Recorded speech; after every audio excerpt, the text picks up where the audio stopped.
Forseti Íslands, herra Ólafur Ragnar Grímsson og frú Dorrit Moussaieff, kæru landsmenn allir. Á Íslandi eru vissulega mörg hús og hér í Reykjavík eru mörg hús. Borgin hefur að geyma íbúðarhús, skólahús, sjúkrahús, verksmiðjuhús, verslunarhús, íþróttahús, veitingahús, kvikmyndahús, leikhús, safnahús, hesthús, skrifstofuhús, fiskvinnsluhús, bílahús, dómshús og svo mætti lengi telja. Við erum umkringd af húsum en fyrir þessu húsi hefur verið barist ansi lengi. Það er að segja tónlistarhúsi. Við erum komin hingað saman til að fagna því að þetta hús, Harpa, er loks risið hér í hjarta höfuðborgarinnar þar sem það mun gleðja bæði borgarbúa, Íslendinga og þá sem sækja okkur heim vonandi langa framtíð. Að baki Hörpu liggur áratugalöng saga og þar hafa svo sannarlega skipst á vonir og vonbrigði, skammsýni og framsýni, gleðistundir og mótlæti. En það voru mikilvægir áfangar á þessari leið þegar ríki og Reykjavíkurborg ákváðu 1999 að beita sér fyrir byggingu tónlistarhúss og ráðstefnumiðstöðvar og undirrituðu samning þess efnis árið 2002.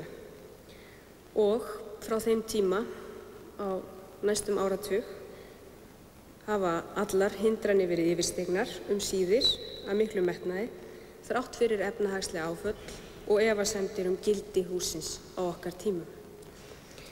Og þeir sem hafa tekið þátt í þessu verki, og þeir eru óteljandi margir, eiga allir miklar þakkir skildar. Hvort sem það eru stjórnmálamenn, starfsfólk, stuðningsaðilar, hugmyndasmiðir og hönnuðir, verktakar og verkamenn. Við erum fyrst og fremst stödd hér í dag vegna framtaks og dugnaðar fjölda fólks sem við getum öll verið stolt af. En hús er eitt og þetta hús er auðvitað listaverk í sjálfu sér, en gildi þess felst ekki síður í því sem þar fer fram. Og við sem höfum fengið að fylgjast með tónlistarmönnum okkar þjóðarinnar hér í kvöld og við sem fylgdust með Sinfóníuhljómsveitinni hér í síðustu viku getum verið stolt því upphafsstarfsemi í Hörpu lofar góðu. Sinfóníuhljómsveit Íslands, Íslenska óperan, allir aðrir tónlistarflytjendur eru boðnir velkomnir í þetta hús. Og sem tónlistarunnendur og ráðstefnugestir eiga landsmenn allir og erlendi gestir okkar vonandi eiga þeir eftir að njóta þess sem hér fer fram í þessari glæsilegu umgjörð. Og að minnsta kosti er mér það efst í huga það sem Schopenhauer sagði tónlistina. Hún er bein eftirlíking viljans eða eftirmynd viljans.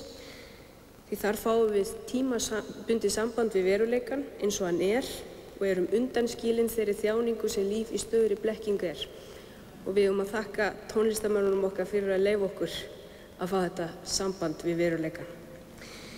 Kæru gestir, það er minn heiður að fá að standa hér í kvöld og tala fyrir munn allra þeirra sem hafa tekið þátt í þessu verkefni. Íslenska vögguljóðið eftir Halldór Laxness sem við hlýddum á áðan á svo sannarlega við. Ég vona það svo sannarlega fyrir hönd okkar allra að Harpa eigi lengi eftir að syngja okkur hörpuljóð á hörpulaufi gráa. Til hamingju.